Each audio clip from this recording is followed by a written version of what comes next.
You ever feel like you know all the right words in English, but when you speak, something just sounds a little off? Well, the secret to unlocking that natural, native-like fluency isn't just about cramming more vocabulary. It's about learning a kind of linguistic alchemy. And today, we're going to crack the code on its most powerful ingredient, phrasal verbs. So this right here is what I call the textbook trap. Look on the left. That's the formal, correct English we all learned. But on the right, that's how people actually talk. You know, you rarely hear someone say, "I'm going to investigate the problem." They say, "I'm going to look into it." We don't postpone a meeting, we put it off. Getting out of this trap is your first big step to sounding truly fluent. And hey, if you've ever felt totally lost in a conversation, even though you know tons of words, you are definitely not alone. This quote just hits the nail on the head. That feeling happens because native speakers aren't just using single words from a dictionary. Nope, they're constantly doing this linguistic alchemy, mixing and mashing simple words to create totally new meanings that you just won't find in a textbook. So, what exactly is a phrasal verb? Honestly, think of them like linguistic Legos. It's that simple.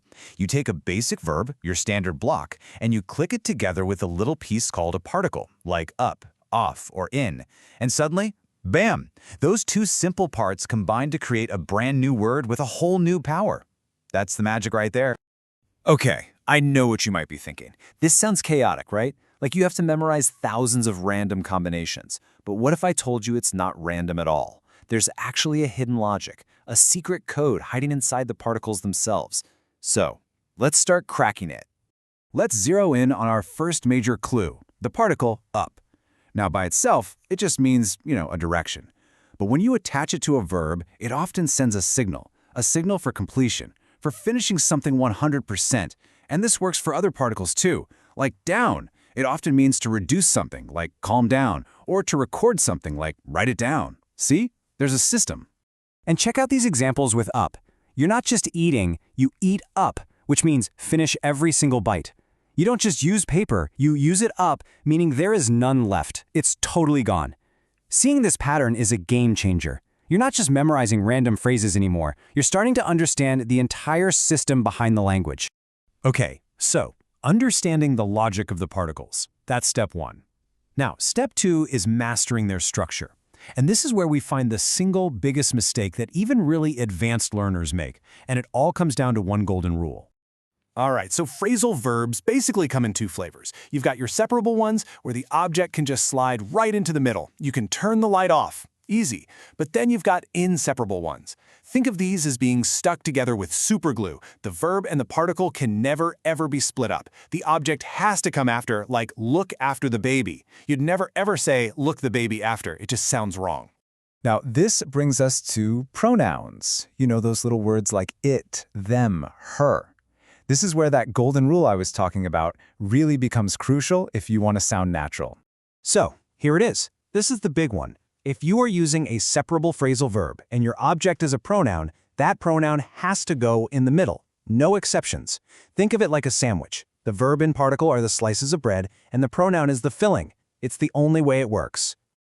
You can see the rule in action right here, clear as day. We say turn it off. We never say turn off it. We write it down, not write down it. Getting this one little detail right is maybe one of the clearest signs of real fluency. The pronoun is always the filling in that phrasal verb sandwich.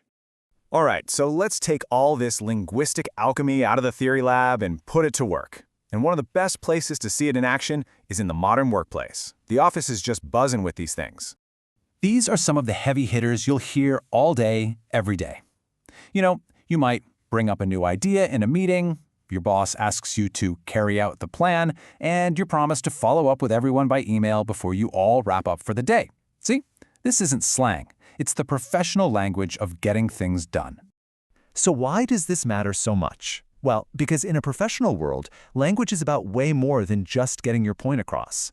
When you use these phrases correctly, you're sending a signal that you belong, that you get the culture. It makes you sound more competent, more natural, and frankly, more persuasive.